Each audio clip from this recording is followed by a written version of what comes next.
right, let's jump into another deep dive. Today, it's all about the ketogenic diet. And we're going to break down how some of these powerful keto foods, as they're called, could actually lead to some serious weight loss. Yeah, interesting stuff. We've got this text here, lose weight with these powerful keto foods. And wow, it's got some pretty interesting stuff. Oh, cool. Yeah. We're talking about a world where you can have Bacon. but no donuts. Oh, man. It all boils down to like understanding the difference between good and bad fats, which I think we'll, dig into. Absolutely. Yeah, that's a big thing with keto. It's really interesting how it kind of flips the script on how we think about food as fuel, Yeah. Keto basically pushes your body to use fat as its primary source of energy Okay. instead of relying on that glucose from carbohydrates, which, So instead of like constantly snacking to keep our energy levels up, we're tapping into those stored fat reserves. Exactly. That's pretty wild. Yeah, and by limiting those carbs, really severely limiting them, we're talking like 20 to 50 grams per day, max. Wow. You force your body into that metabolic state called ketosis. Okay, so that explains the keto part of it. Yeah. But how does that actually translate to what we're eating? Yeah. You mentioned bacon earlier, and I got to admit, that's what really caught my attention. Of course. Yeah, no, the bacon thing is huge, right? And Yeah. I think one of the things people like about keto is that you don't have to give up flavor, right? You don't have to give up satisfaction. Yeah. A good keto diet is going to emphasize healthy fats, and that does include things like bacon, avocados, nuts. Okay, so it's not like a free-for-all on all fats. Like there are good fats and bad fats, even within this keto framework. For sure, for sure. We have to differentiate between the types of fats that we're consuming. Gotcha. And, the text here highlights some of those good fats. Extra virgin olive oil, cold-pressed coconut oil. We're even talking about things like ghee and lard, which, some people might be surprised by. Okay. But these are natural fats. Yeah. Your body can use those pretty easily for energy. And so the bad fats, what are those? Yeah, those are the things we definitely want to avoid. Things like margarine. Exactly, precisely. Margarine, hydrogenated vegetable oils. Yeah. These are things that have gone through a ton of processing, right? Right. They can actually be detrimental to your health. And so, even when we talk about enjoying bacon on keto, we're talking about good quality bacon, minimally processed. Right. Not the stuff that's loaded with all sorts of extra junk. Makes sense.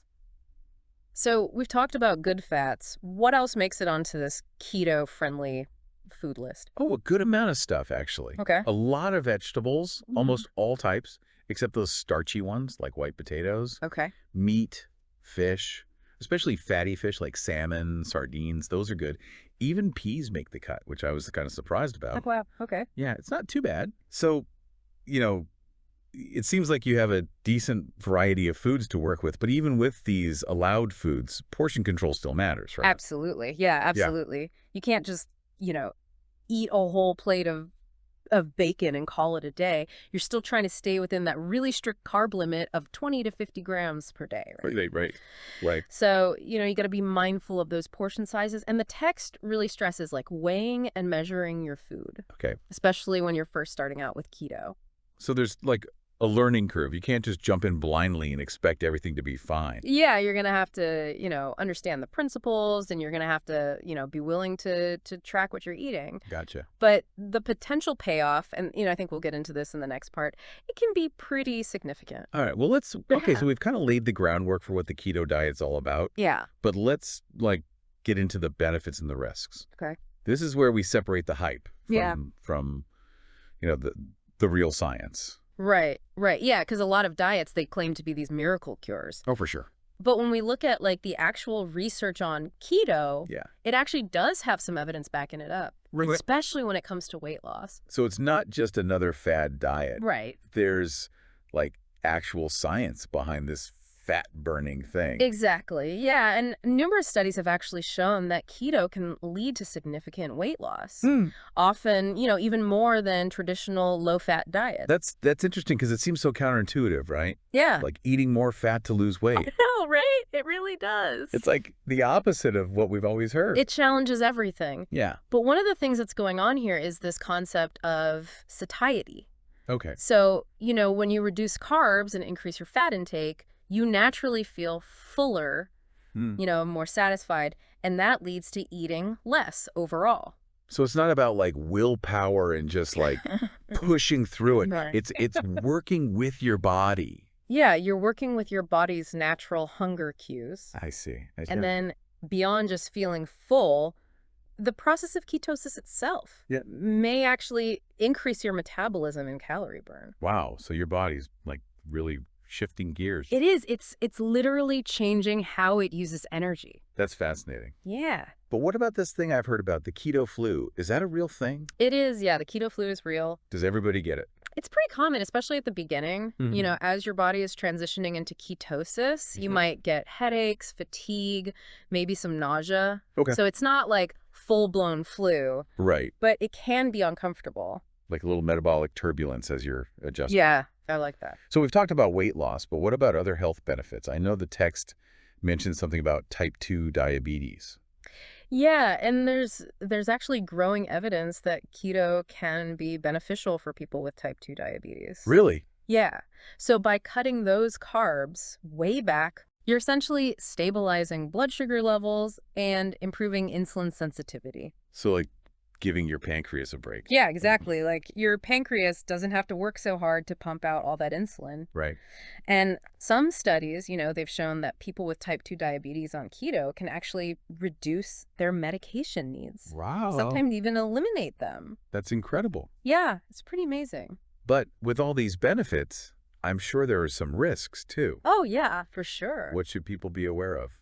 Well, the big thing is that keto, while it can be great, you got to approach it carefully Okay. and talk to a doctor, Right. especially if you have any other health conditions. Yeah. Makes sense that it wouldn't be for everybody. Exactly. What about like nutrient deficiencies? Is that a concern with keto? It can be, yeah. Yeah. When you restrict whole food groups, you know, you can miss out on some nutrients. Right. But the key here is to focus on those nutrient-dense foods. Okay. You know, leafy greens, colorful veggies, good quality proteins and fats. So it's not just a free pass to like eat bacon and cheese all day long. Yeah, no, not exactly. Haha.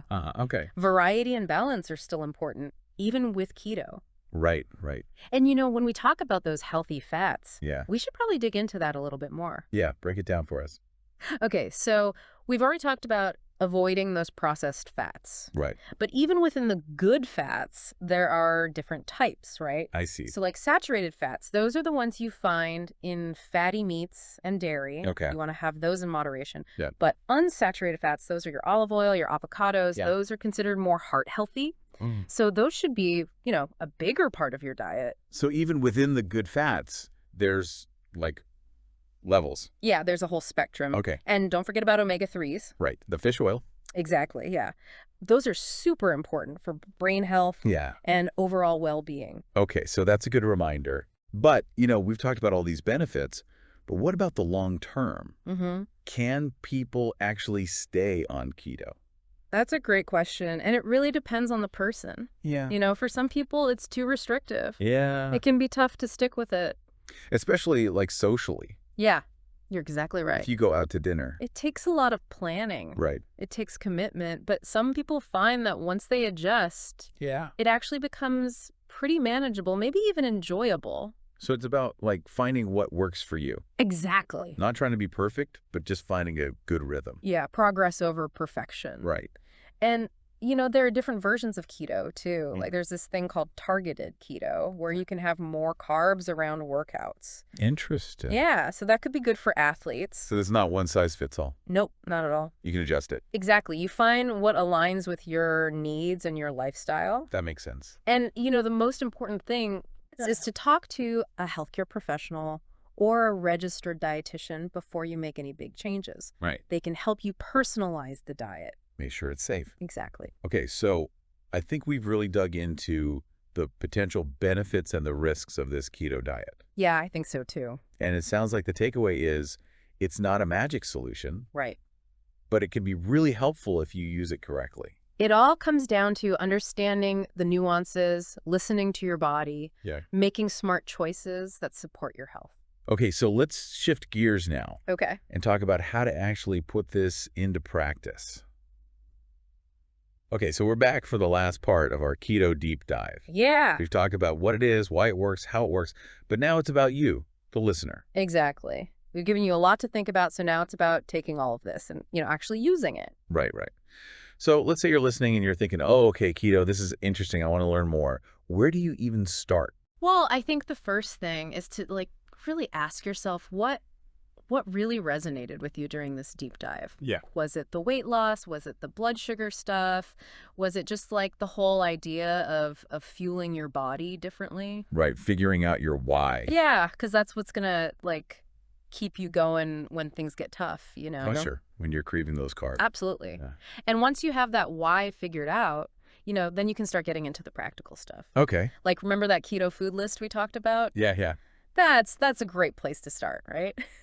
What can you actually eat on this diet? Right, but it's not just about, sticking to a list, right? Yeah, You no. can get creative. For sure. Find what works for you. There are cookbooks, online communities, Yeah. tons of resources to help you navigate that whole keto cooking world. Yeah, and don't be afraid to experiment. That's the fun part. Absolutely. Finding new things that you like. Yeah, this text we have, lose weight with these powerful keto foods. It's a good starting point, but ultimately you got to find what you enjoy eating, what fits your lifestyle. Right, and speaking of lifestyle, we talked about the challenge of, staying on keto. Yeah. What advice would you give someone who's like, man, this sounds hard? Well, I think one thing you could try is to ease into it. Okay. Don't go cold turkey. So maybe slowly cut back on carbs. Exactly. See how your body reacts, find a pace that feels good for you. And it's not about being perfect. Remember that. Right, progress over perfection. Exactly. And another thing, the text mentions getting support. Yeah, that's huge. Whether it's a friend, a family member, or an online group.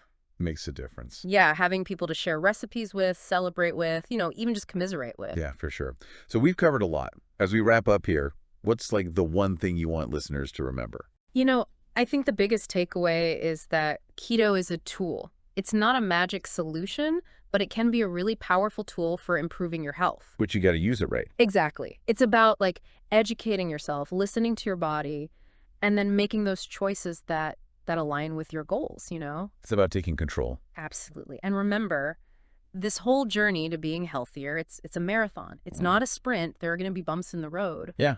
But if you stick with it and you have the right support, you can achieve some pretty amazing things. Well, I hope this deep dive gave everyone a good understanding of the keto diet and maybe got you excited to explore it yourself. Thanks for listening, and we'll see you on the next deep dive.